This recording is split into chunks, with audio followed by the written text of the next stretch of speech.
Well,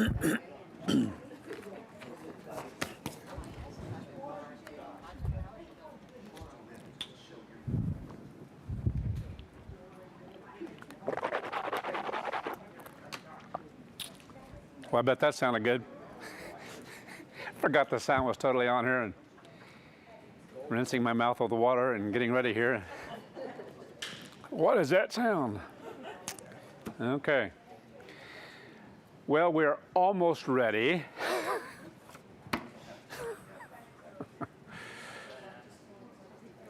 It's in the 2:30 area here. Hopefully everyone can hear back there. I guess some had a little bit difficulty yesterday, but and now there's a fan running back there too. So. I'm just kidding. Well, hopefully everything is hooked up right, and I think it is. So things have run much more smoothly today than yesterday, so that's great.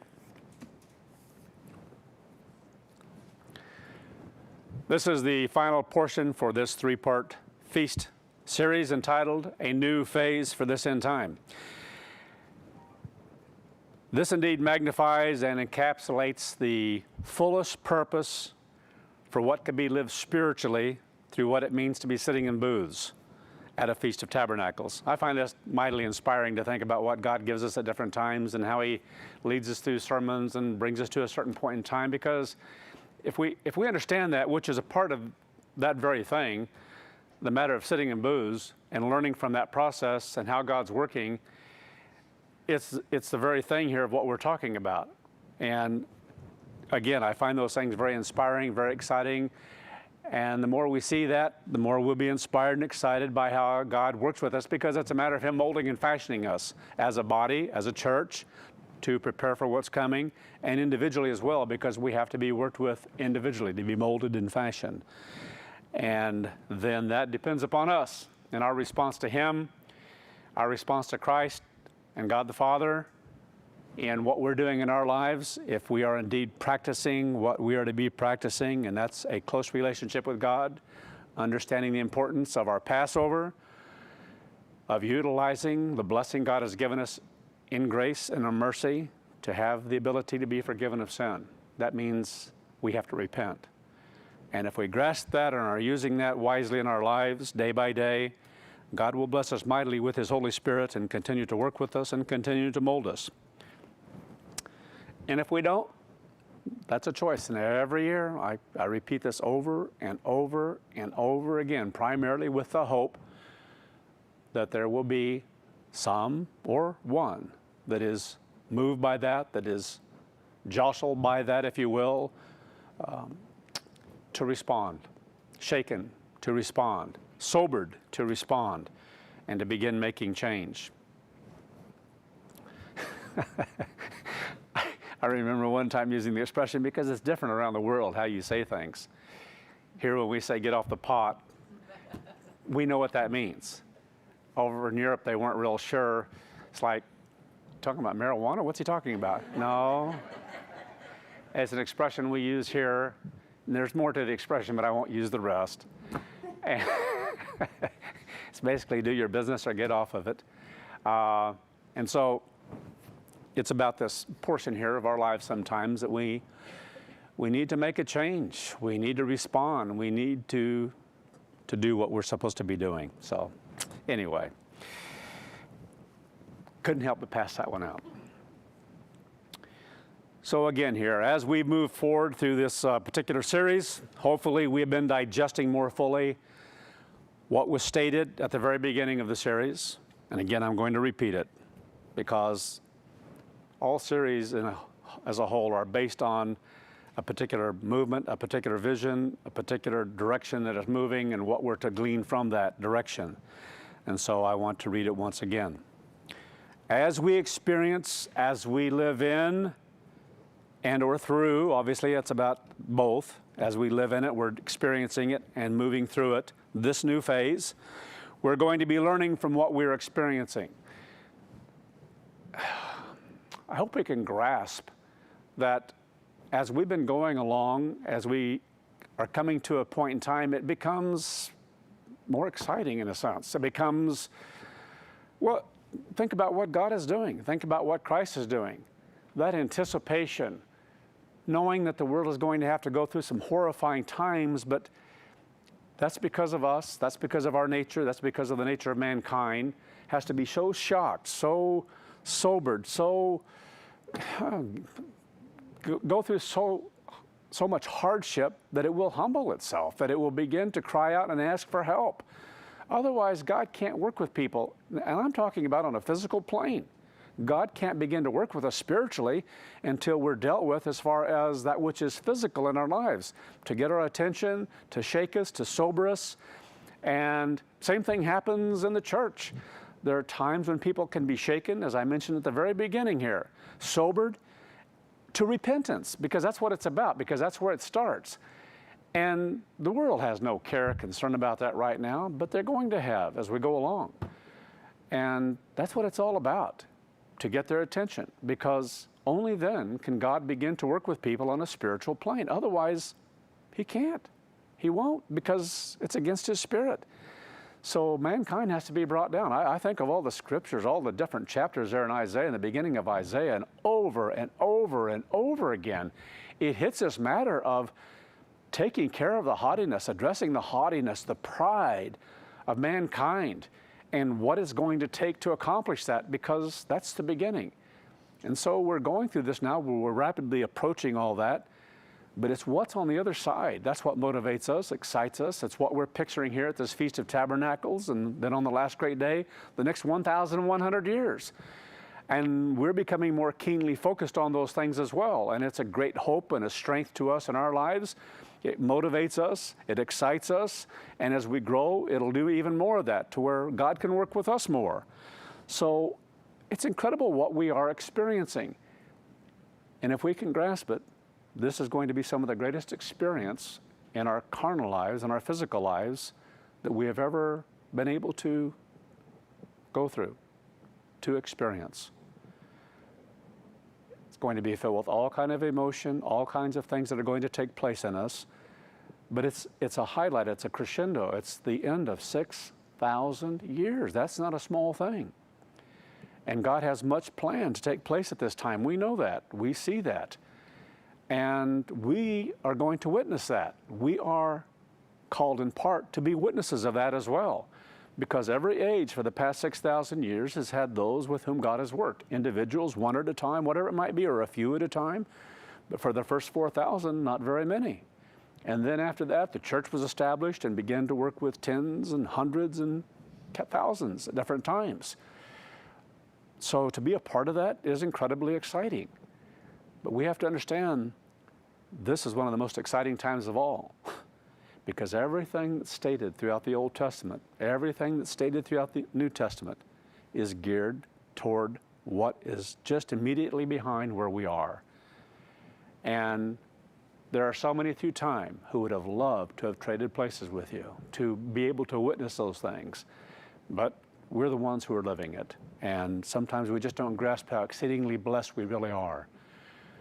And the more we can grasp that, the greater the thankfulness on our part, the greater the rejoicing at the Feast of Tabernacles and all year long will exist in our lives. Because, yes, we're to rejoice at God's feast more than ever, because we can get away from the world, we can focus more on what God is teaching us and showing us. But we're to learn to do those things all year long, just as we are this matter of sitting and booze. It's to be all year long. We're living it, and to grasp that of how God is molding and fashioning each one of us. So as we experience, as we live in or through this new phase, we are to be learning from what we're experiencing in these final stages of this end time. We're a part of it, powerfully so, not a small part. We are a major part. Because even the finishing part of the 144,000, that's a major part. The end will not begin. The first event of the first trumpet will not begin until that's completed. And can't help but think about all this as we're going through this, what we went through in 2008 and leading up to 2008. And as we go along, we learn that there are things that God has reserved for us to learn from by what we go through. There are things in His plan that are reserved to show the power and the might and the beauty, candidly, of God and how he does things, how he works through things. That's why he's showing us more. And the more we see that, the closer that relationship becomes, the more thankful we can become, the more exciting it becomes, and the stronger we become spiritually living in faith. And to see those things, to experience those things, that's what it's all about. So God is giving us much for a great purpose. So we're to be learning from what we see God is doing on this earth. And we're to be growing through what we are learning in these experiences that God lets us have as we continue to press forward.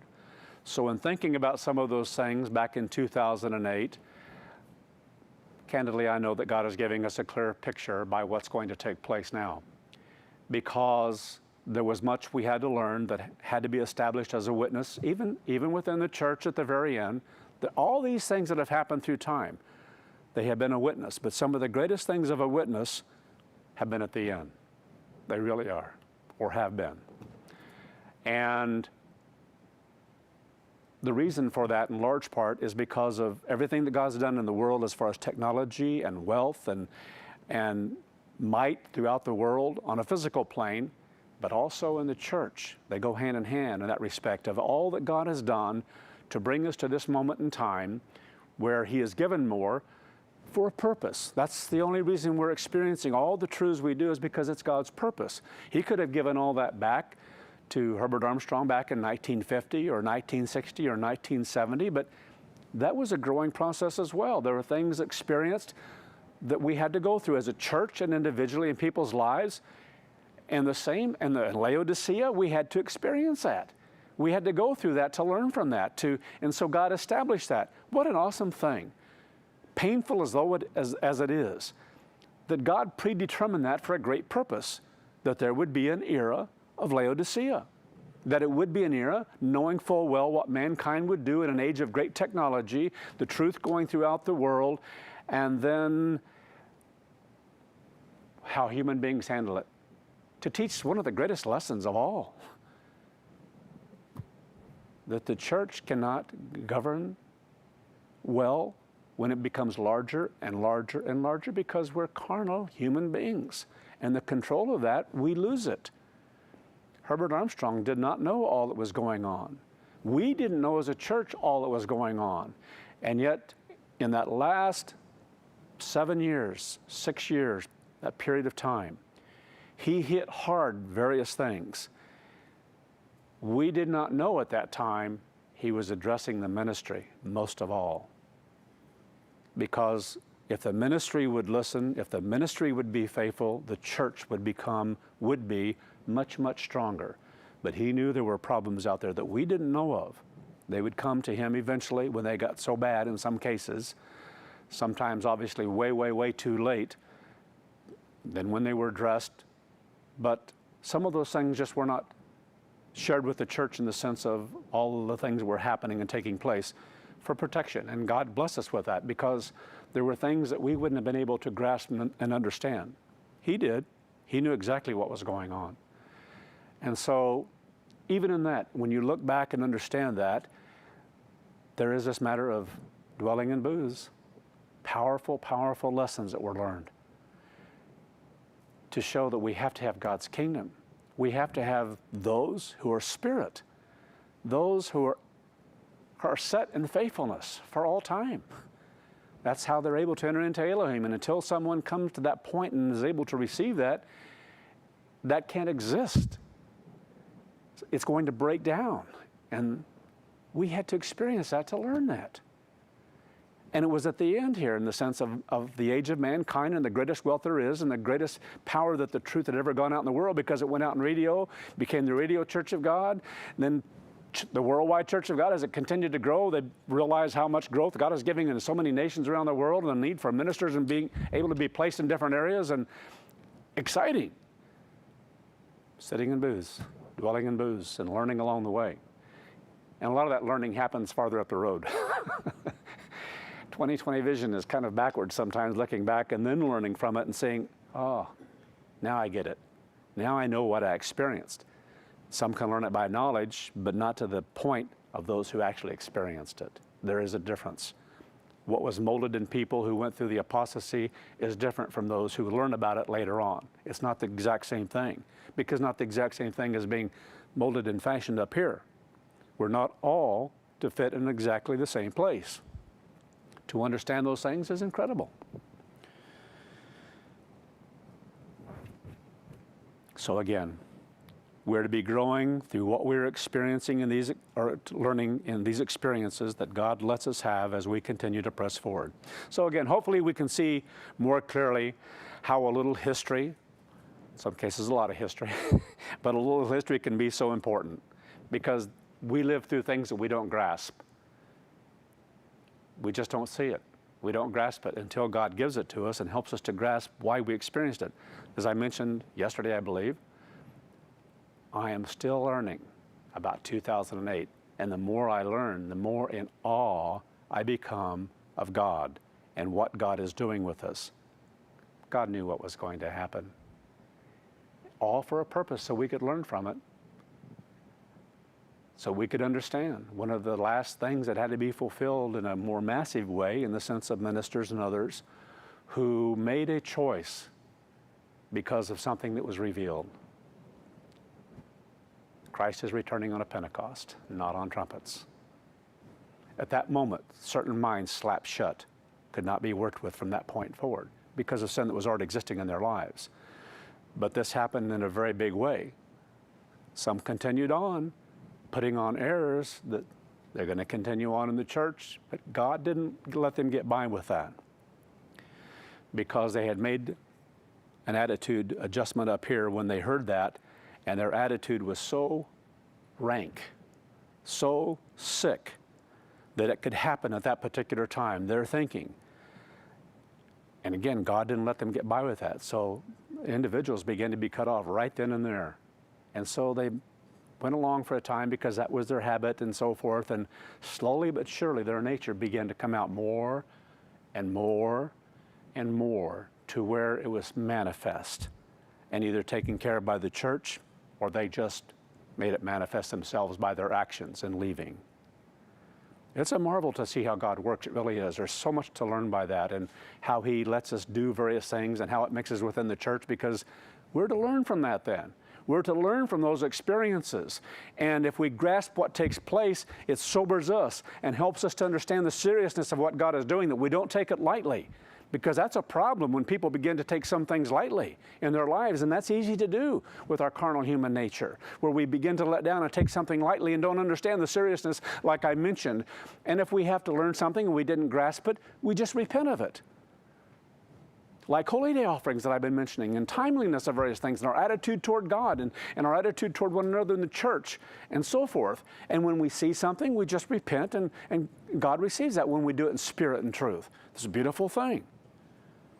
So again, hopefully we can see more clearly how little history can be so very important.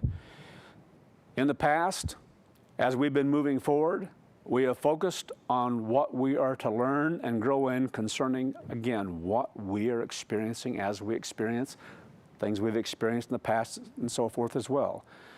And in this particular case, we've done this as a part of focusing on markers. And God bless us with that as well, to go through some of the hardest times that we had it's kind of like a goal, a goalpost, a marker along the way in a race, whatever it might be, that helped us along. We weren't given everything to see, we weren't given everything to grasp, but if we have those things to focus upon, it helps us to get through some very hard times, truly hard, as far as the carnal mind is concerned. And there is so much to learn in that, so much to learn, and we're still learning about those things. And if we're not growing. So we were given to have markers, which are a strength to the church, if we can grasp those things. And they were divided into very specific segments and became more exciting of what we were seeing and what we were grasping. But it wasn't the entire picture, but God gave us those things to strengthen us, to encourage us, to help us. So we're going to look a little bit at that history as well and be reminded of it again and see if there's some things that you can see more clearly as well about what we are experiencing, and to recognize that this has been a process of sitting in booths.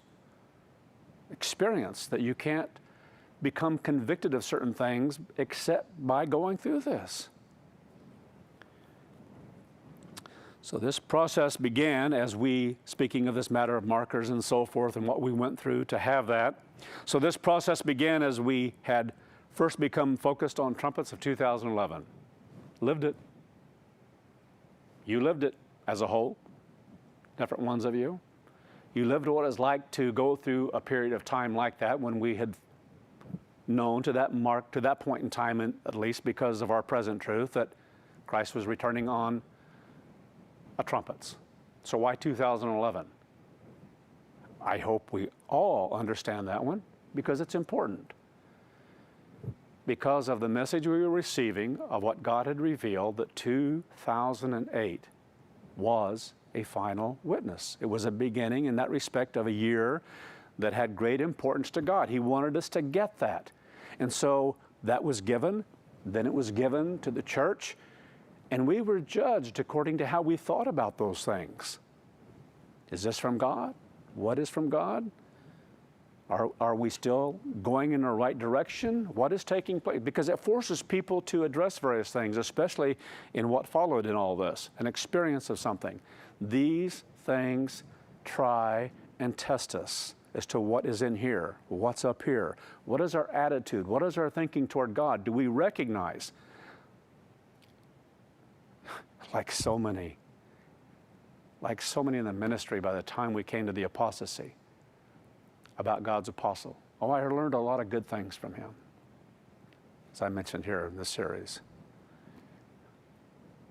And even thinking about it, it causes my heart rate to go up a little bit, causes my blood pressure to go up a little bit, because that so infuriates me inside.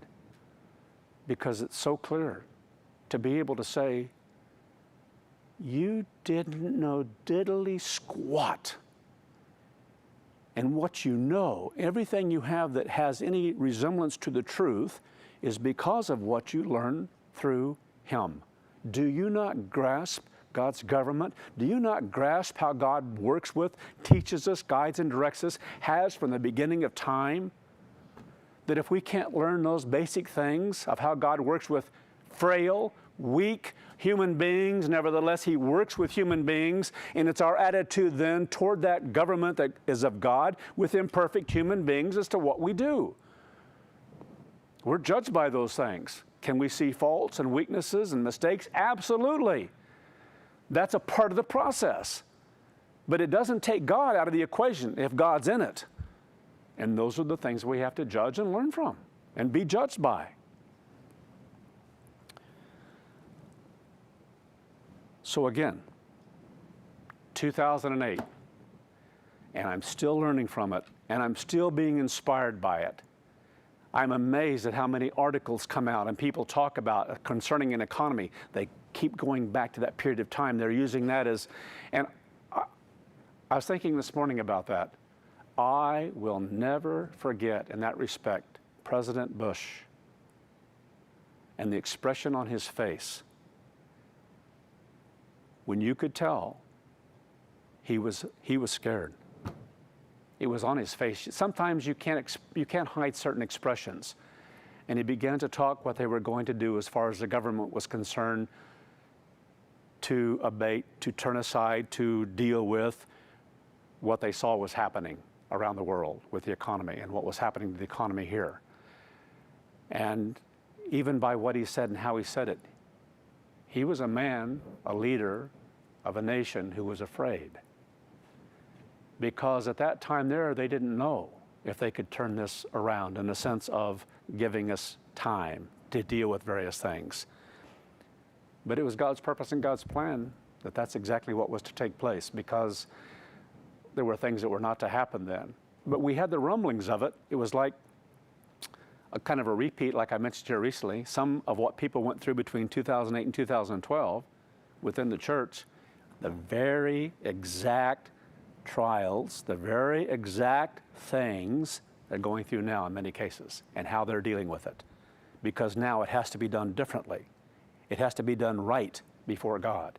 And if we don't do those things, we will not be a part of what God is offering. So He's given us all this time to grow, to mature, and then to deal with things differently. And the choices then are with us. Now, God knows in the entire body where people are. He knows exactly where individuals are that are being prepared for, and He knows the timing of how those things work. And it was a part of a purpose that there would be those that we would be able to learn from who were a part of being called to be a part of the 144,000. Well along the way. That's what's even more difficult. Because it wasn't like this was at the beginning or midstream in a process of growth. It was toward the end. And they gave it all up toward the end because of attitude, because of, well, it all goes back to attitude, because of harsh judgment, because of selfishness, because of how they still saw themselves as being right. I think, if we don't understand things like disfellowshipment to this point in time, something's wrong with us if we don't understand God and why He does these things. And I think of one individual who, been a minister, made the comment when someone was disfellowshipped that they said, no one, speaking of me in essence, because all they could see was a human being, they didn't grasp what they were saying. Well, they couldn't grasp it spiritually. But said, no one is going to tell me who I can fellowship with and who I can't. Right there, it's over with. Right there, it's over with. A minister to say something like that in God's church, it's over with. God doesn't take that kind of, from anyone. He doesn't have to. And if by that time, if one's growth and development, just like what happened in Worldwide and Laodicea and different ministers and so forth, if they come to a point in time that they choose to do something different like 14 and 15, it's done right then and there. They're not going to have the opportunity. God's not going to grant that to them. I think of King David, who before he died, basically said, don't forget what so-and-so did. Do not forget it. And it wasn't forgotten. Take their life, in essence. That's what he was telling his own son. Don't let this go by the wayside. I let them to this point in time. You're not to forget what they did. Deal with it. Make sure that you deal with that because it's just and right. What they did was so wrong. And they can't be allowed to receive other things through you, from you, that recognition. And so how much more in God's kingdom? How much more within the church? This is our history, and we're to learn from it. These things aren't by accident. What happened in 2008 was not an accident. What happened in the apostasy was not an accident. They're all pre-purposed and planned by God because He is doing the construction of the temple. And He knows what we have to have. He knows what we need up here to go through in order to be molded into exactly what He's preparing. We should marvel at that, and we should see that that's what God is doing, and to want to yield ourselves to that process. Holy Father, whatever it takes, do it. I'll go, whatever it is. I want to be a part of that. I want to share in that. And God knows whether we want that or not, whether we're willing to address certain things in our life or not, to put Him first or not. It's all going to come down to that, isn't it? So again, this is our history. Incredible. And God allowed us to continue to look toward 2012 for a great purpose. We were to go through that for a great purpose.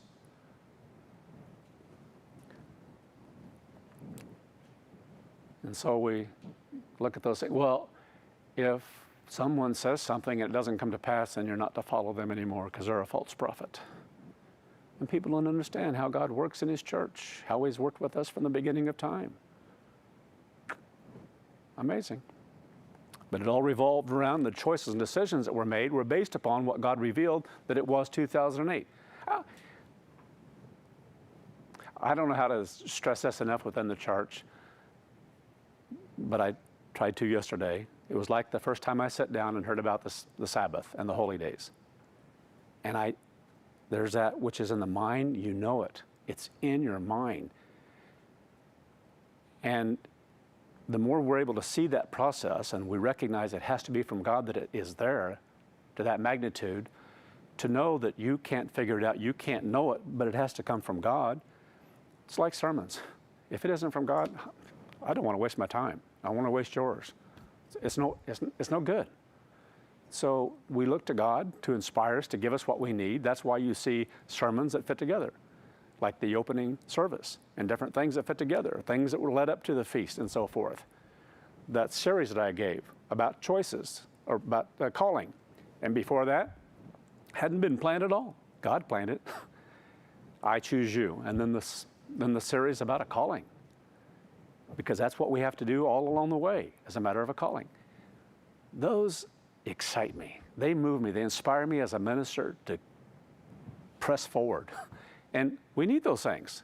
All of us need things to give us strength and courage, and all that comes from God, encouragement. I've always known that. 2008. Didn't know how it fit together. Made choices and decisions, and with the present truth we had, made conclusions that turned out to be wrong, but God let us have those because He knew what I'd do with the present truth. I'd be faithful to the present truth. Misunderstand certain things? Absolutely, because it wasn't given. Because the conclusions you naturally draw from certain things as they happen, well, they're not always correct.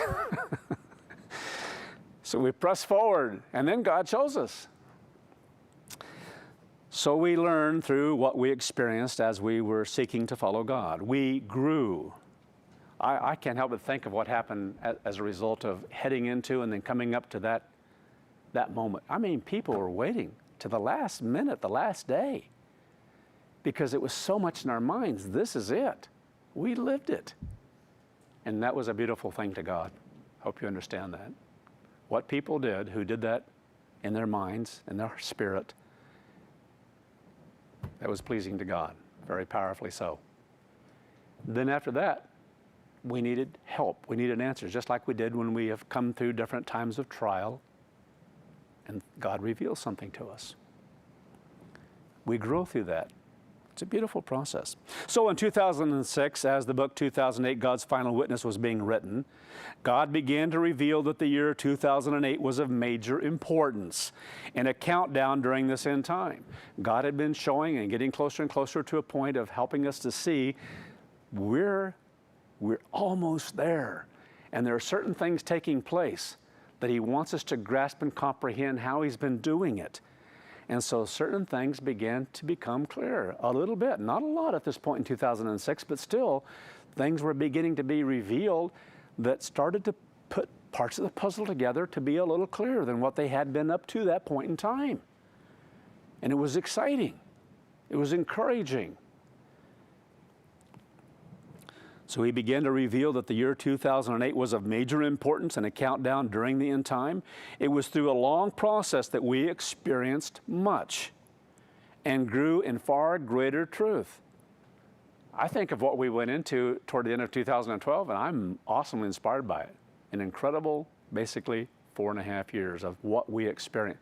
That's what it was about. It was about the experience. Even though didn't grasp, that's a part of the setting and boost things, and that's the learning and what we received from that, and all the things God was giving to us at a time when, well, anyway, I was away and not away. So 2008 was to be the focus for a final witness, and it has been, powerfully so, from God. It's what any witness is about. A witness is what we go through, what we experience, what God wants us to see. All those who have lived through time, whether it be Abel, Noah, Abraham, all the way through time, Moses. There you go. You just keep going through time and different ones that we know about, that are written about. And that witness is always there of 6,000 years. But at the end, it becomes more important because of where we are, because of what's getting ready to happen. Everything that everyone has ever looked forward to, a Messiah, He's almost here. God's government is almost here.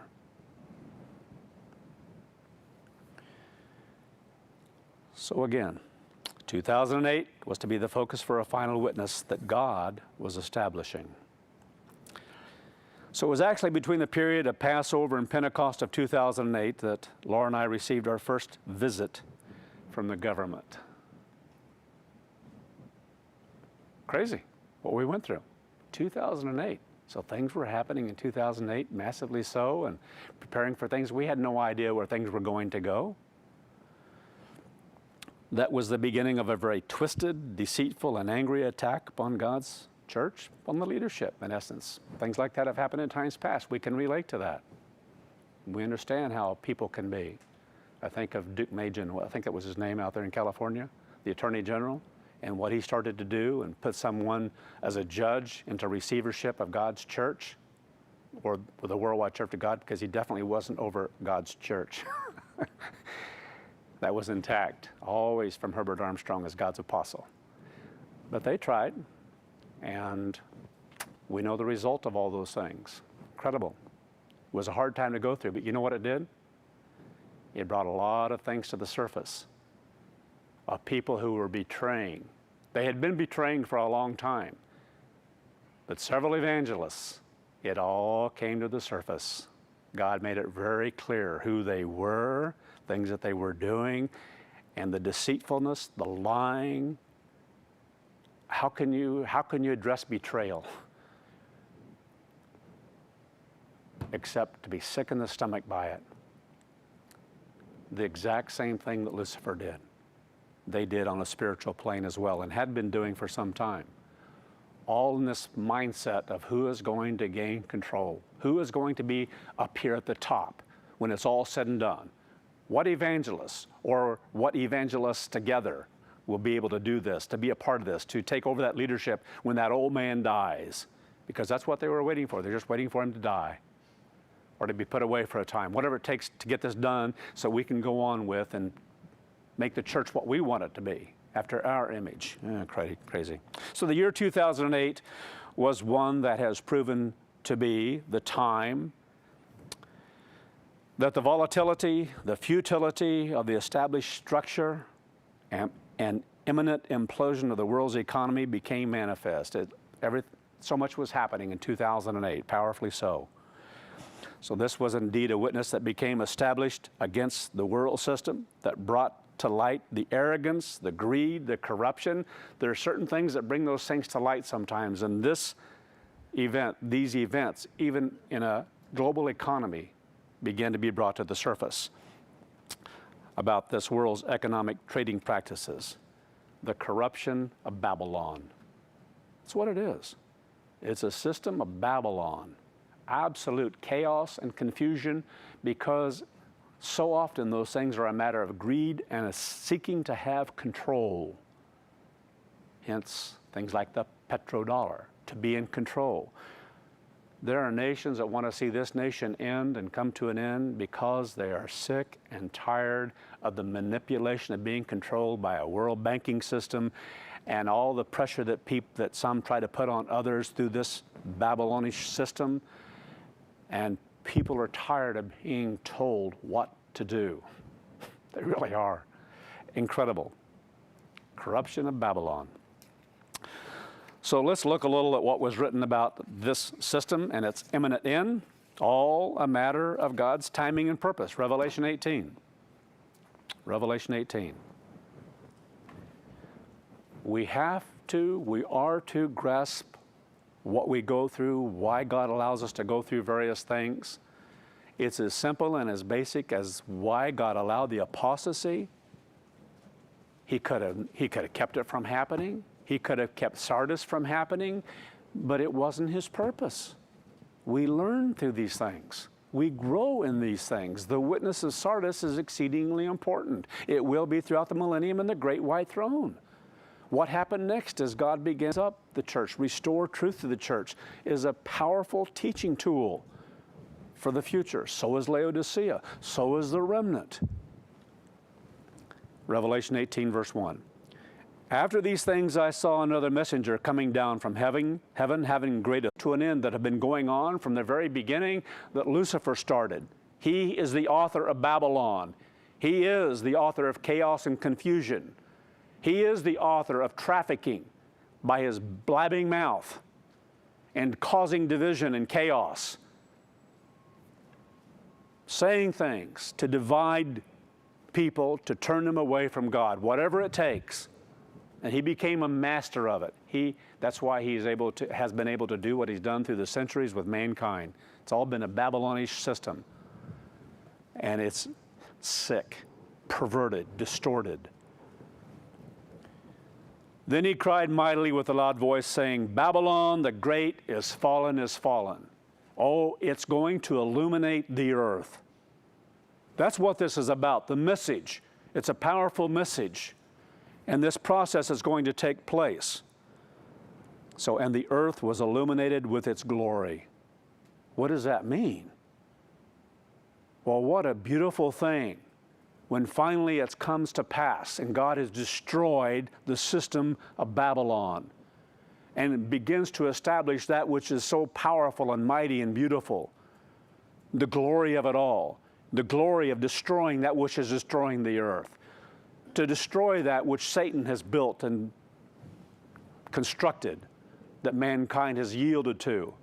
And so when this is done, when it says this, Babylon the great is fallen, is fallen. What an awesome thing. And has become the dwelling place of demons. A prison for every foul spirit. Now, there are things here written here that just have not been understood by people. It's like, well, what is this thing of these foul spirits? Well, the cage of every unclean, it's seen physically. What is this cage of every unclean and hateful? What is a hateful bird? The word bird, it means every hateful flying creature. Well, what are those? It's describing what it says. Demons. They are where they are, what they've been going through time, the prison of foul spirits, the cage of every unclean and hateful flying creature. So that's what it's describing here. It's all about the same thing. It's about demons. It's giving a description of what they're like, what their character, what their minds are like, the ugliness of it all, that which comes out of them, hateful. They hate God's plan. They hate God's purpose. They hate God's creation of mankind. They hate it. And everything they do is geared toward their hate for those things, so deeply in them. So yes, they're foul spirits. They can't think right. They want to destroy everything that God has placed before them. Similar to Revelation 20 and verse 10, I marvel at this one here that's been so long misunderstood and still misunderstood by a scattered body, that God has blessed us to grasp and understand, just as he has this one here. These things haven't always been known. We read through things sometimes because they've been written, and after a while, which is good, we see the truth. We read it and we see it for what we're able to translate it up here for what it's really saying. But we haven't had it that long because we haven't always done that in God's church. And so we forget those things, and yet we're not to forget what we experience so that we can read things like that and see the truth. What an awesome blessing. The experiences we have that strengthen us, that give us greater understanding. I'm just going to read this to you, and I'll go back to Revelation 18, but this is Revelation 20 and verse 10. And the devil that deceived them was cast into the lake of fire and brimstone. And then the rest that follows. Basically, it was stated, where it says here, where the beast and the false prophet. I don't remember how it says exactly in the King James here. I should turn over. Let me just turn over there and read that exactly like it says it. I have the New King James, so even the Old King James is a little bit different here in some of this and what it's stating and how it's stating it. I wish I had that in front of me. But again here, in chapter 20, verse 10, it says here, the devil who deceived them was cast into the lake of the fire and brimstone, where the beast and the false prophet are. And so are is not really in the Greek language there, so they basically had said, we had said in times past, that what this is saying, where the beast and false prophet were earlier cast, basically is how it was interpreted by us, because that's all we understood with the present truth. So this beast and false prophet were seen as being different. Well, who is the beast? Who is that false prophet? Well, basically it was felt that it was a leader of a great church who was going to gain great power toward the end, who would deceive so many in the world. And you think, just like through time, as time went on, it didn't fit. So how is he going to deceive anybody in God's church? takes someone in God's church to basically deceive someone in God's church, like we saw what the apostles say. And so again, some of these ideas about who might be that great leader at the end. That's why there was so much focus upon certain leaders coming out of Germany. Herr Strauss. How many of you remember him? Okay? Because things were written by him, about him in the Plain Truth and so forth. And I think in Tomorrow's World or one of those. Anyway, whatever it was titled. But some of those things, because there was this thing as far as prophecy was concerned, who is going to fulfill the role of the beast? Because it's going to be the person who leads all this at the end. No. God has shown us that's not the case. But we can't know certain things until we go through certain experiences and God shows us what is true. And so we have grown to a point of realizing it can't be that leader of that great false church who could be called the false prophet. Is he going to be thrown into some kind of a fire at the end here when Christ returns? And well, we don't know how he's going to, but it's not about him. It's not about this power that he has supposedly. And it's not going to be that one leader over there that these two are the two big bad people in the world who brought this to a head. No, it's not. Not at all. And so God bless us to come to understand what this is about. Just like the other one was about the demons. And the devil who deceived them was cast in the lake of fire and brimstone. Where? Meaning the place of, and that's all it's saying here, the place of this beast and this false prophet. That's what he is. He is the beast. He is the false prophet. He is the one that must have an end brought to his life for all that he's done through time within the angelic realm and with mankind for the past 6,100 years when this comes to pass. Awesome to come to maturity where God blesses us to see such things and to be able to see it when we read it then, though it be written wrong in a New King James or wherever it might be, we're able to translate, we're able to see it. We know what it's saying. And shall be tormented day and night forever and ever. Even that we haven't understood very long. Because once he's cast in, there's no more torment. It's over. There's no, what kind of a torment can a spirit being have? What's this lake of fire? And he's going to have to experience this for all eternity, for all time? God isn't like that. So it's like human beings thinking that this God would have human beings go to this place upon death if they don't live right, where it's hot. It's kind of like this place of flowing lava. You know, it gets pretty hot, and once in a while you're going to step in that, and it's going to burn. Or someone's going to come up and jab you in the rear with this hot pitchfork thing. You know, these kind of ideas, how hot this place is. You haven't experienced anything back there. No fans, you know. No air conditioning. It's going to be hot. And you think, it's just goofy and strange, isn't it? But we don't know what we don't know until God reveals it to us. So again, what an awesome thing that we can read such things and understand what it's talking about. And we learn, we grow through what we experience, and God reveals a little bit more and a little bit more, and we experience something, and just like in this process here, to come to understand exactly what this is saying, what a beautiful thing. It really is. And this being tormented then, God bless us to come to understand that it's not a matter of even their believing what's going to happen. There's something unique about the human mind, about the present. And the future, it's not here, it's not real yet, and things can change. Whatever it might be that's in the human mind, or even in a demonic mind. But the point being is, God has shown to us what this means. Anyone who has sin in their life is tormented. They live in torment. They don't grasp that they're living in torment. Anyone who has drama in their life is living in torment, because that's not of God until we have peace. That's why we want peace. We want to have the peace of God. We want to have an environment of peace. We want to have fellowship, which will come in God's kingdom. We start learning it here. That is one of peace, one of God's love living and dwelling within everyone. And so we are to experience these things and desire these things. So the point being of all this is that this being has had torment in his life because he's not happy. He hasn't been happy since the day he rebelled against God. And that's hard for people to grasp and understand. The day you sin, the day you say, no one is going to tell me that I can't fellowship with someone else, and reject what God says about disfellowshipment, they're going to pay a price for it. So again here, what an incredible thing. We pay a price. What is that price?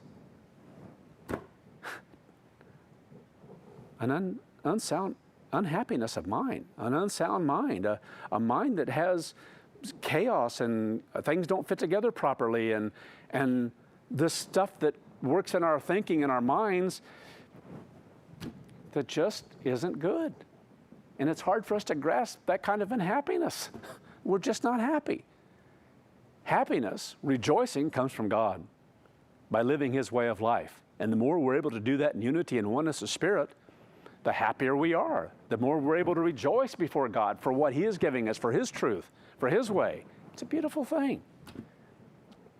But that being, Lucifer, the moment he started going a different direction, had torment in his life. Now, did he grasp that? Did he know that? Did he acknowledge that? Did he admit that? Absolutely not. Because people who have that don't know that. They don't know that they're in torment.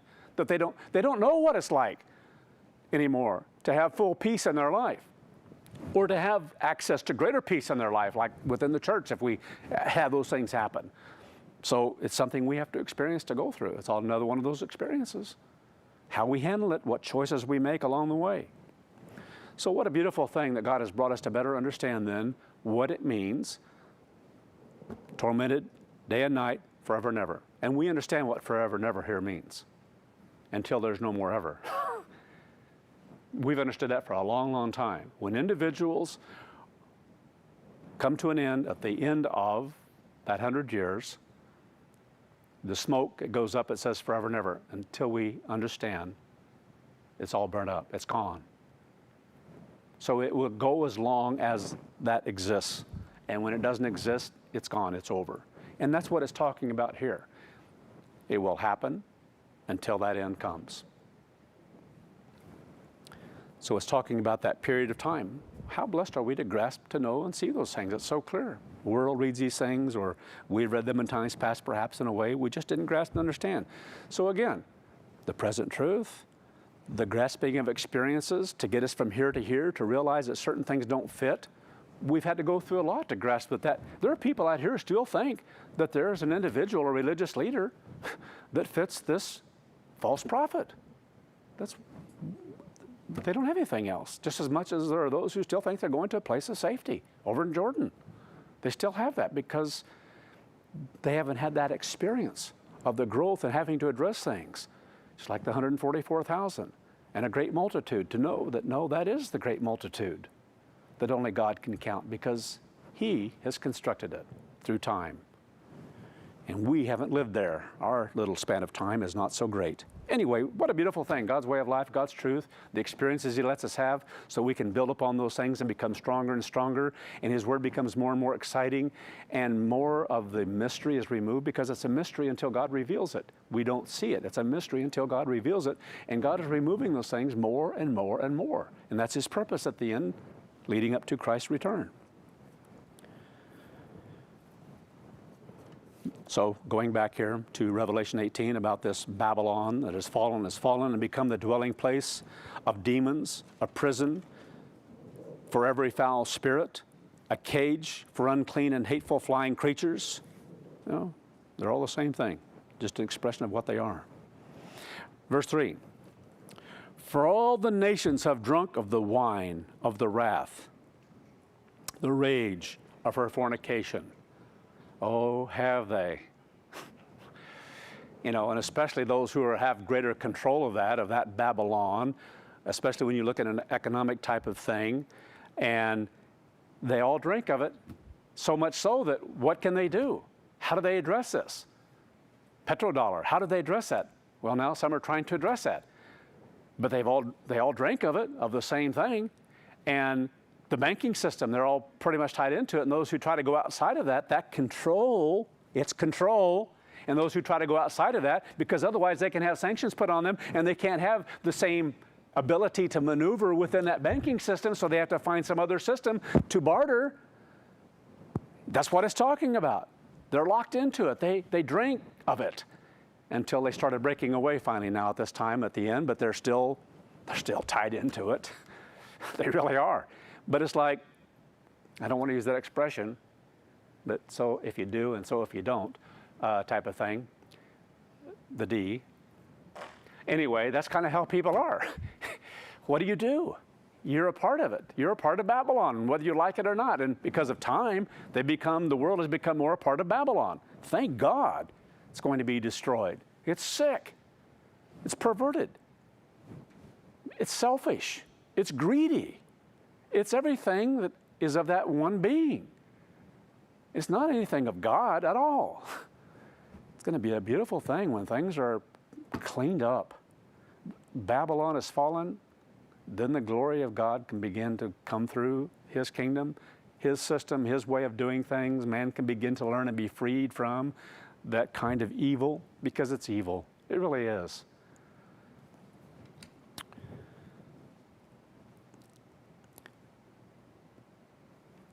The nations have drunk of the wine of the wrath of her fornication, because that's what it's about. And why? Because people are greedy. They want a piece of that pie. So that's how they got into it. They wanted a piece of the pie. There's something in this for us. Yes. There's something in, that's why they did it. That's why they wanted to be a part of it. Because look, that's the greatest wealth in the world. And if we can have a piece of that pie, wow. And then after a while, they came to know that they were locked into it. And he can't get out. So I love the way this is expressed here. The nations have drunk of the wine of her fornication. You got what you wanted, and what do you have now? It's like, not real happy with it, but this is what we've got to do. What else can you do? The kings, meaning the rulers and the leaders of the earth, have committed fornication with her. Oh, yes, they have. Spiritual in nature. They don't know that. But it's so far away from the way of God, and it goes farther and farther toward the way of that one being. And the merchants of the earth have become rich through the abundance of her luxury.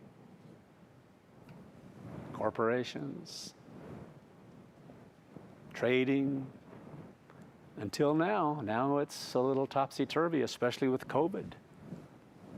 It's forced nations to turn inward. That was kind of starting already by certain things were being said from this country, where nations were beginning to turn more and more inward, but all a part of something that has to come to pass prophetically so, where they have to step up and decide their own course, away from, separated from, to the point of even attacking the other. That's what it's going to come down to, and God knows how to orchestrate it all. So He allows the demonic world and Satan to do various things to bring about a fulfillment of prophetic events and to help humble the world in a way, the only way, where God can begin to work with it through His kingdom. There is absolutely no other way but the perfect way that God Almighty is doing it. We should know that with all of our being.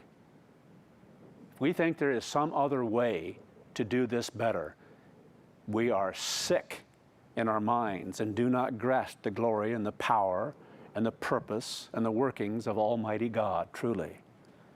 It's a most perfect way to deal with mankind, to establish then God's kingdom on earth, to have the greatest potential for the greatest ability of growth and production in the millennial period. And we know that has its flaws because of human beings, even with that. But what a beautiful thing for the earth. No more wars. No more glorifying of flags that are waving against each other. No more of treating it like this is holy, this is sacred. No more glorifying and advertising with toys and so forth, war and that it's a great thing then to go to war, to go and protect your rights, your country, whatever it might be, wherever that country is, whether it be China or Germany or Great Britain or the United States or wherever it is. And this concept then of military, that isn't God, and that isn't from God. But He's allowed man to have certain things and do certain things because that's the way of man. And it's the only way that man can deal with man.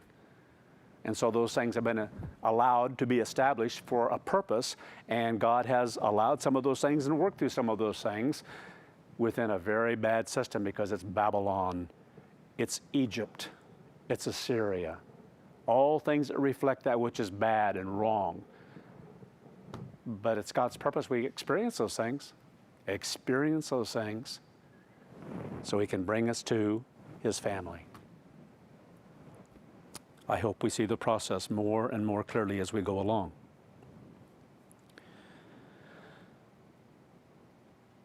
And the earth has committed fornication with her, and the merchants of the earth have become rich through the abundance of her luxury. The Greek word means insolent luxury, sensuality. It's against God. It's against God's way. It's the way of man. That kind of lust, that kind of greed. Thank God we see it and want to escape it all. Then notice verse 7, as stating prophetically what is yet to happen to her. In the measure that she glorified herself and lived luxuriously in her insolent luxury, in the same manner, give her. It's prophetic. So prophetic and so important of what God gave us to understand, it actually began in 2008. So when it began, this process here of what we're talking about. Because there are certain things that are set, that were there, and God is bringing it to a point, giving a certain amount of time to the world yet. It's a final witness that started through this process, and yet it's going to be the same result, except far worse now. Far, far worse for the world. Because the farther man goes along, and the more mankind defies God and will not address what's in front of them, the more God allows them to experience their desire, their hope. People want certain things. Sometimes the strongest teacher is to let them have it. Let them experience it. So that can be worked with later on, the Great White Throne or whatever, or in the millennial period, the beginning of it, or whenever. But God allows us so often to have what it is we really want. Everyone who has ever chosen to leave the church, God has let them have what they want. He doesn't stop them. He tries to encourage, He tries to admonish, he works at those things, and all is a witness and a testimony and so forth that becomes established. But the reality is, if someone wants a certain thing, and you know what, once they have it, it isn't so fun. It isn't so good. And sometimes far greater hurt, pain, and suffering comes as a result of it. Far greater perversion of mind becomes a part of the process. This matter of being tormented, whether they grasp it or not, is far, far greater than before. Far, far greater than what was happening before. In the same measure, give her torment and sorrow. They don't grasp it. People don't grasp the things that they're even sorrowful about in life and regret in life, or hurt. It means by what they're hurt by. And they don't realize you did that by your own choices. And your sorrow and your hurt and your suffering is a result of those stupid choices when you should have known better. You're responsible for your choices. No one else is. You are. And now you're suffering through it. What do you want? Free ticket? Pass it all up? Let it go disappear? It doesn't work that way. Life does not work that way. We're to experience those kinds of things to grow from. In the same measure, give her torment and sorrow. For she says in her heart, I sit as a queen, and am no widow, and will not see sorrow. What an incredible thing, human beings. It's like we're not going to have to suffer. We're going to turn this around. It's like 2008. We're going to turn this around. We are going to turn this around. That isn't going to stop us. We are bigger than that. We can conquer this. We can take care of this COVID. We can conquer this, and we don't even grasp yet. If people really grasp what is coming up the road here because of what's taking place in corporations and businesses and the rippling effect that has not been addressed in any fashion or form yet in people's lives, it's just kind of a wait, but it's coming. It's like a giant tsunami. Can't see it yet. And it's like, because we can't see that yet fully, that we're going to get this turned around, because we are so great. We can do this. We can conquer certain things. No, we can't. Where's God? And so God's going to let us experience it. The world experience it. This country experience it. Awesome. Awesome prophecies. Awesome what it's saying here. Sobering what's being said. An attitude. It's an attitude of haughtiness and pride. It just gets into a stronger spirit of pride and haughtiness against God. We can do this. Nothing can keep us down. This isn't going to hurt us and destroy us. We may have to suffer for a little while. We're all in this together. We can do it. You think, well, we're really in this together, aren't we? Look at them fight and scrape and scream and holler and become more divisive. Look at the attitudes and the spirit out there. But the bills are coming. Somebody's going to pay. Everybody. Babylon, Babylon has fallen. Starts right where Babylon in this modern age began, in the greatest nation the world has ever known. All a part of God's purpose. It's the beginning of the fall of Babylon. What will the petrodollar mean when this doesn't exist anymore as a bona fide nation? As a nation that's able to respond, as a nation that's able to deal with various things. Well, the world is going to have to develop something else, huh? And that's what they think. It's a reset. It's the greatest reset in history. They can't reset a thing, though, because one thing leads to another. One destruction leads to another's destruction. It just gets greater and greater until God steps in and says, no more. And he begins to destroy those who are destroying the earth, and may destroy more than what that sixth trumpet event will. And we should know how much that sixth trumpet event destroys, because God makes it clear that event in itself states they will destroy a third of the earth. To think that something could happen later because of the haughtiness and the pride of mankind, that mankind would still resist God, resist what is taking place because they don't grasp nor acknowledge what's really happening. But God will destroy it and stop it. Awesome to understand.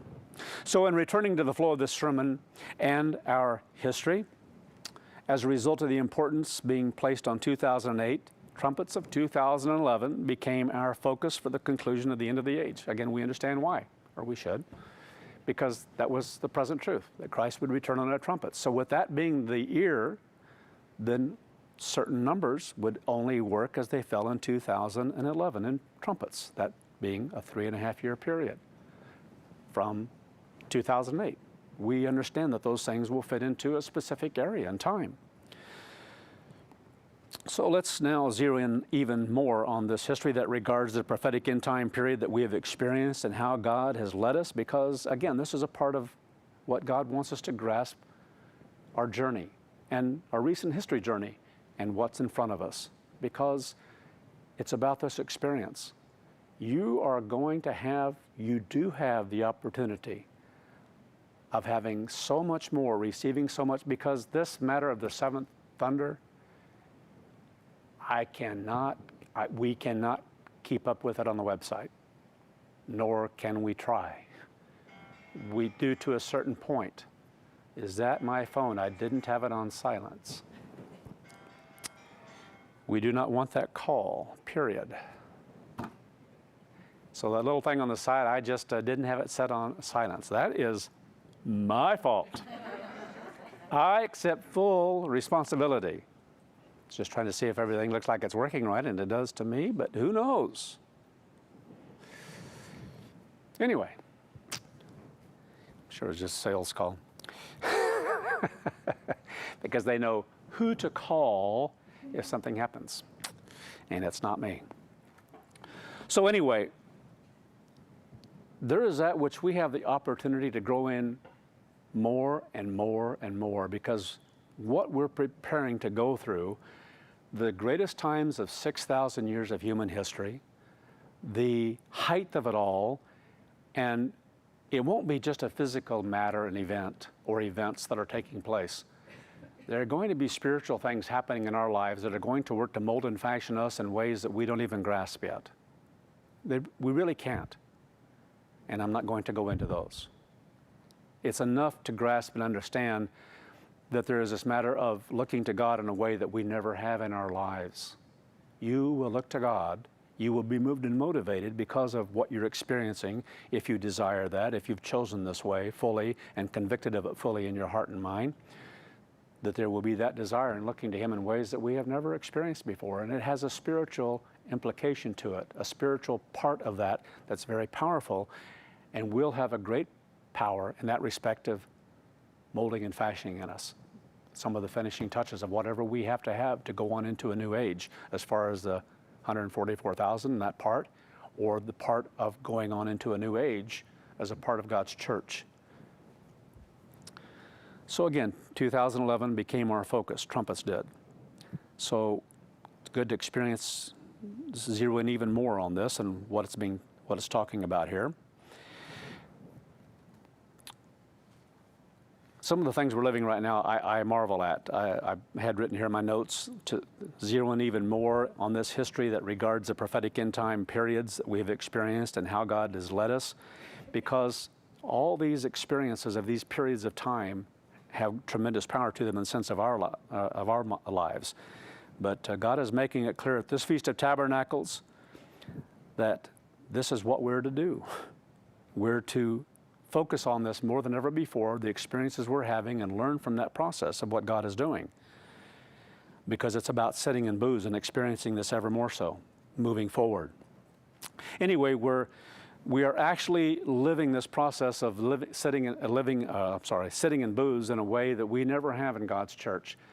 And this is a part of a vision God desires us to have, and so it's up to us to grab a hold of this and to focus on this more so in our lives because of what's getting ready to take place. Because there's a great spiritual purpose in all this. So we are actually living that process right now in a way that we never have in God's church. Because we're at the time of a matter of a crescendo as far as God's plan is concerned. The end of 6,000 years, the end of eras of the church, and even the remnant era of God's church, it comes to a screeching halt or end, if you will, of things having been fulfilled. And I love this definition of crescendo here, to understand what it's all about, because this is what it is spiritually for the church. It is for the world and what must take place. But anyway, one of the definitions, the loudest point reached in a gradually increasing sound. I think of thunders. Awesome. We're talking about things that just increase faster and faster, happen with greater rapidity. I think I got that right. As we go forward through all this, we have been told a long time ago, this is exactly what we're going to experience and how we're going to experience it. Whether we can see it and grasp it all, it's there. It's been taking place, and it's going to get louder and louder and louder in that respect, even in that area, let alone what takes place with the trumpets and those things continuing together until this is complete. The loudest point reached in a gradual increasing sound. And if we understand that this is not a pleasant thing. On a physical plane in the world, it's horrifying. But that will affect us because we haven't experienced much yet. We've had to put on some masks. We've had to go through certain things. We've had the inconvenience of some of these things, of going to the grocery store and not finding the white stuff, the rolls. And people then are joking about some of those things. And they've even had a run on that again over in Great Britain. And I think in Australia, they would mention that too. But anyway, some of these things, when they have this shutdown come down again, it's almost like it's more important than food. Anyway, amazing human beings. But it's incredible what we're experiencing and what we're going through. So we haven't experienced a lot, but we're going to. It's not going to be easy through this. We experience a part of this, not the disease, as we use wisdom and so forth, and knowing all along through all of this, we do our part, but we understand that it's God who gives us that protection. It is God who will help us. But if we're foolish, then if we ask for something, maybe that God will let us do that too, you know. But as a whole, so that will be a pattern of things on into the future. But this becomes far more intense as we go along, because we're not at the crescendo yet, but it's building up now. It's starting to build up more. It really is. And we're going to begin witness. I couldn't help but think about that other hurricane coming in right now. And I don't know if you remember this, but I thought about years back here, thinking, it's like everyone that's coming up, it's like it's being pushed away. Everyone, it's like, if we're there, why is that happening? And you learn from that experience. You learn, well, it's because this isn't the time yet. You know, God's making it abundantly clear, this really isn't it yet. But it's going to take place, and these things are going to become greater and greater as we go along. I think of all these fires. Every year here, they're becoming more massive, the greatest on record and so forth, over and over again, whether it be here, Australia, Europe, different places of things going on, craziness and weather in different parts of the world, and these things are going to get a whole lot worse. But that's just a small thing compared to what's getting ready to take place. Because we're talking about these building up more and more, because it is a matter of a crescendo when it's all said and done. And we're experiencing those along the way. We're not going to be immune from those. It's not going to be exactly like what took place with the Israelites and being brought out of Egypt. They experienced some of the beginning of those things and didn't have to experience any of the latter part of those. On a particular kind of plane as far as protection is concerned, yes, that will be the case with us as we truly are at one with God, seeking to be at one with God. But we're going to experience it nevertheless. It's going to hurt. It's going to be pain and suffering in a magnitude you've never experienced. How can you describe something you've never experienced? You can read about certain things and recognize the suffering of human beings and watching those things and seeing those things, but even to this level, there's never been anything like what's getting ready to take place. And that in itself is a horrifying thought. But it's a part still of molding and fashioning you with experiences that no one else in the world has ever experienced. That God can use those things when it comes to the church to mold and fashion things within us that are awesome. And it will, for a good reason. For the world, it's for a good reason to bring to humility, but for us, it has a spiritual factor in it. And so what we've been experiencing all these years, 2006, 2007, 2008, 2012, and 13, and on it goes. And all these things that have been taking place, they're molding things in us that could be molded in no other way. God knows what He's doing. And we have to continue to follow in faith and thankfulness and gratitude as we are able to begin even more so to see these things at work in our lives and recognize the value and the importance in it. God is doing it. Awesome, and it's beautiful, truly is. So again here, the loudest point reached in a gradually increasing sound. The highest point reached in a progressive increase of intensity. Awesome. Explains it perfectly, what it is.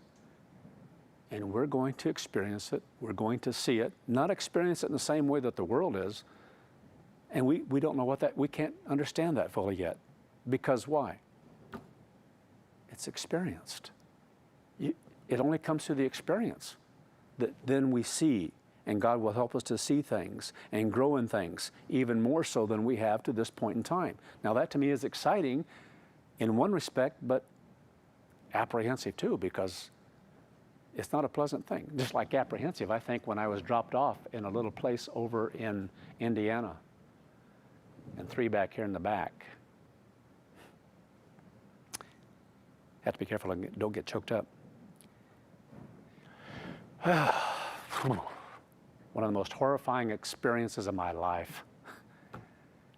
Just the fact of knowing how it was affecting them, their response, and yet it's produced things in me that I wouldn't trade for anything in the world. Awesome what we go through sometimes that are exceedingly hard, but then I'm quickly reminded of it's still pretty easy compared to what a whole bunch of others have gone through time. Because I'll tell you what, there's been some incredible suffering out there in the world. I often think of Paul. He experienced so much suffering. He really did. I don't know what he looked like when he finally was there in Rome, but the scarring, the face, everything else, he had to be carrying things on him that could be seen very clearly. Not a pleasant thing because of all he had to experience and all he went through. I mean, if you're hit by rocks over and over again to the point that they think you're dead and they drag you out, you've gone through a lot, okay? So, and that was just one of many things, okay? So we can think about things, we think maybe we're going through a difficult time at some certain times, but then you're reminded, it's like transportation. Don't ever complain that you can go to a nice area where you can grab a bite to eat most often, and you can sit in nice, comfortable chairs, and then you can get on this thing that flies into the air and takes you so far away to another spot. And the ease and the comfort of that is so incredible. And if ever a complaint comes up, you know what I think of? I generally think of a sweaty donkey. My wife and I talk about some of that. A sweaty donkey. Because that wasn't easy for them. Walking as they did through various areas, riding on something like that, with my hip problems and different back problems. And you think of what they experienced, think, wow, I've got it so good. So if we ever get impatient or whatever at an airport, or you know your flight gets delayed and you're gonna have to wait 3 hours. Now we've had some where we've had to wait 8 hours and things just like, you know, because we live now, we don't live back then, but it's good to be reminded of what it was like back then and realize they would still laugh at us and say, oh, well, that was really hard to have to wait in that airport for 8 hours. And you had a restaurant over here that was fixing all your food for you. Boo-hoo. That's amazing what we're like as human beings. Anyway, this focus on markers all began by zeroing in on trumpets of 2011, back in 2007, and then finally, and that was the present truth. God made it so clear that it's 2008 that's important, the book title and everything else. But then we had to deal with where we were, what we knew to that point in time, and candidly, a lot of these things we're still dealing with because of our past, of what we knew and what was taught about different things that were going to happen, especially prophetically at the end time, and still dealing with some of those and those getting tweaked in our lives. So it's been a long process, but it's been exciting because of how God molds and fashions us. And we can't learn it any other way. That's what is so beautiful about it. So for a long time, we believe, again, at trumpets, we know all that. And I'm just going to read this one here, Revelation. You don't have to turn there, but Revelation 10, verse 7. But in the days of the voice or the sounding of the seventh angel, when he shall begin to sound, the mystery of God should be finished, as he has declared to his servants, the prophets. And so we took that in a particular way. We took it as seeing something, believe that trumpets, again, was that particular holy day because of the trumpets and because of what the seventh trumpet is all about. So it just seemed to fall into a place, but God revealed to us later on that it may seem like it, but it's not where it's supposed to be. And so we learn from that. And I just want to share this with you quickly too. I may have it in my notes, and if I come to it, I'll just jump on past it. But this thing about the trumpets, that was kind of a hard thing to go through and to learn that, but we had to experience it in order to learn it. God used that process anyway, so we become convicted of it. But this concept of when a trumpet sounds, that's when it happens, because that's what was taught. Basically, when this trumpet sounds, this will happen. When this trumpet sounds, this will happen. But it's not like that. The sounding of the trumpets, important, awesomely important in a matter of timing and what God is doing. But the event that follows, our time is not God's time. And so our physical carnal concept is right now, and that's what we thought because we didn't know. And even then, I was struggling with some of that when it came to a point in time of realizing, because it was like, well, the first trumpet has blown because this is the period of time and God has made it clear this is what these dates are. But a little bit later on, because of what we were experiencing, God was revealing and showing, no, they were all blown at the same time, the same period of time, 1, 2, 3. They were done as far as God's purpose because it was a matter of the message. That's the trumpet. And when God said this is what's taking place and this is what's happening, that's what was taking place and happening on a spiritual plane of what God was saying was going to happen physically in this world. And that's why even to me it's a marvel to come to finally at a point in realizing when the seventh trumpet blows, or when the event of the seventh trumpet takes place, now we realize it's not just a short little event that happens right then and there, it's one that lasts for 1,100 years. How awesome is that? And we couldn't have known that or learned that or been able to believe that or be convicted of that if we hadn't gone out through everything else that led up to that. I hope you see that. I hope you understand that this process of going from one to another of how God works with us and convicts us of something is a little here, and then it becomes cemented. And in time, He can give us more, give it faster and faster, and that's what's taking place. We are experiencing some of the fastest growth. We started doing that, especially around 2013. Things accelerated. God began to give us things in a faster pace than ever before in the church. And that's why I'm excited by it. I marvel at it because I think of between last year's feast and this feast, everything that's come along where things have had to be addressed along the way, where God is showing it's continual tweaking. And a certain piece of the puzzle is not yet fully there yet. Or we find another one here, well, this is where this fits. That was so clear, but we couldn't see it until it was God. Hope that makes sense to you. It's going faster and faster, and we live in an incredible time where God is just pouring out more and more and more, and you can't keep up.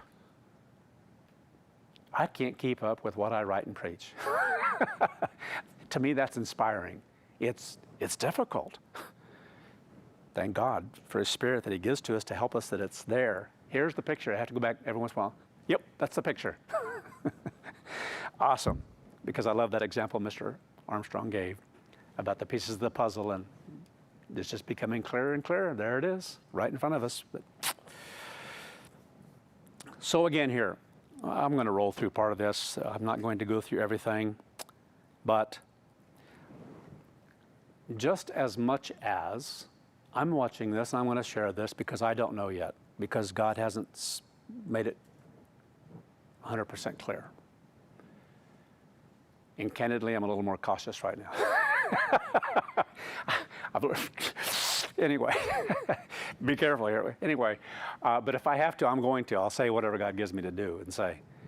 But I think of this process of learning about, I love it, the 1,335 days of how we learned that, of how that became manifest. It's not about the number 1,335 at all. It's not about that number at all.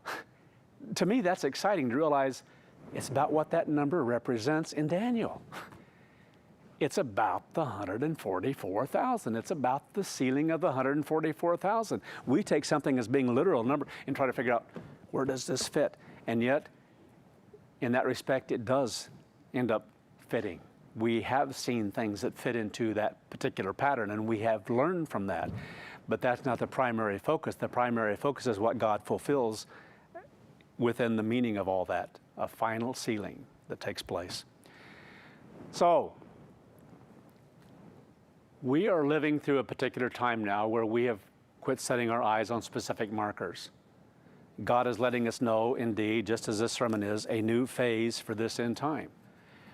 We have entered into a period of time that is unique in one regard. We don't know all that's there yet, but we're being told to hang on because There are things coming that are going to happen faster and faster, louder and louder, and it's going to be new to us. And it's not a matter of having a specific period, though it very likely is, because God works that way. That's why I think of that period that is very much in my mind right now of the first period of, well, let's just say the last period of Laodicea. Because we know that Laodicea ended on Pentecost of 1998. It was over. We had 3.5 years protection from a demonic being, from the power that he had to attack us as his people. He brought us through that. He brought us a remnant through that was able to continue on. And we have learned much then through that particular process. A new stage in that sense. It's part of an overall count. In one regard, you can see it. It's exactly 3.5 years. But whether it fits into what has been written in the book right now about 7 complete periods of time, I don't know. So I'm just throwing it out because we're watching. We're still to be alert. But we have to realize that because we don't know exactly when that event of the first trumpet takes place, we don't know how long it's going to be from that event to Christ's coming. There are still things we can watch and observe and wonder, because that's what we should do as God's people, to be alert to what may be taking place, to be prepared for those things, because my desire, and I'm sure your desire would be that once the first one takes place, the first event takes place, that it doesn't take long before the 7th, because this is not going to be easy. It's going to be hard on all of us. It's going to be hard on the world. But if it must be done, so be it. If it must be for a longer period of time, if it must be for 1.5 years, 2 years, whatever it might be, instead of maybe 60 days or 90 days or whatever we might desire in our heart and being, well, God will show us. But we're to watch and to understand that some of this can begin happening very soon. We don't know exactly when. The next thing that takes place, don't know what it is that's coming. We didn't know COVID was coming. We didn't know what was going to happen. I mean, I hope we understand that this fits in a powerful way with what is to happen at the end. It is an incredible thunder. It is one of the greatest ones we've had thus far in a single event like this, but it just continues on. What's behind it? Because there have been a lot of thunders within this as well, happening at the same time in the last several months. Powerful, powerful, powerful. Getting bigger and bigger and bigger. And that first event isn't far behind it. You have to be on guard. You have to be alert. Your desire should be what my desire is, that God is making it very clear. I want to work on this more and more and more. And anything that's out there that interferes in that relationship, I want it gone. I want to be at one with God as much as can be in a physical human life. To have that heart and mind that David is noted for. A man after God's own heart. A desire of being very close to our elder brother. In a close relationship. A desire to see his coming. That fills my life above and beyond any other desires in this sick, polluted, carnal world. There's nothing here worth saving or trading. You know, I used to think of that bowl of porridge, you know, and think, it's like, you've got to be crazy. You gave up a birthright for something to eat. And that's just how stupid we can be sometimes, because we want something so much, and then God lets us have it. And to throw away what we've gone through, and yet people have done it. Every year people do it. It just blows the mind. It's because they can't see. There is no vision of what's taking place and what God is doing and why we're experiencing certain things, because they want a different experience. We want something in the world. We want someone in the world. Or if we don't want them, we want to look at someone in the world. How sick is that? To give up what God is offering us? or to do other things, engage in other things in our thinking, in our mind, in our actions that are not godly at all? God knows. To have more peace in our life, to be more at one with God, that's what's in front of you. More than ever before. We're there. These things are happening. The thunders are going to get louder and louder, and you're going to suffer more and more around you. Inconveniences, yes, and other things, but God will take care of and protect His people. But it's going to hurt up here. It's not going to be easy. It's not going to be pleasant. It's going to tax you in ways in your relationship and your thinking. And you have the opportunity to grow in faith in a way that no one ever has in the same manner. We're unique in time. We're blessed in time. I mean, I can't express what it's like to know I live in this time. Of all human life, this is the most exciting, most dramatic, most incredible time of experiences in a relationship with God that anyone has ever been offered. That should stir us. That should excite us. Hang on to it. Grab hold of it. So we're at a point in time now that could, I don't know, fit right into the same thing of a repetition of something between 2008 and 2012 that started in 2019. We'll see. Exact duplicate in time and place. Trumpets to Pentecost. Will God do it that way? I don't know. But it's not going to be easy no matter what happens. I hope you understand what I'm saying, because I'm talking about the question, have the 7 periods been fully completed? If they have, and it counts that period of time we were still in Laodicea, then 2019, for what we don't understand and what follows, we don't know. But if it started, and God is using that count as a part of that, in 1998, when we became established as a remnant of God's church, we may have had a kind of a trial run type of thing, of something that God is going to fulfill, absolutely so, at a moment in time. But He let us experience different things because we had some of the greatest growth, some of the greatest times of reaching down deeper inside than ever before in our lives, that have been rich and meaningful and powerful in a relationship with God. So with that, I think I'm going to conclude this. So hopefully, especially through this 3-part series, you've been sitting in booths. God has let us experience something, know something, be told something that should be more meaningful to us than ever before in His church. It's beautiful. To me, I mean, it's absolutely awesome. So again, hopefully, especially through this 3-part series, you've been sitting in booths and can hear what God is telling us.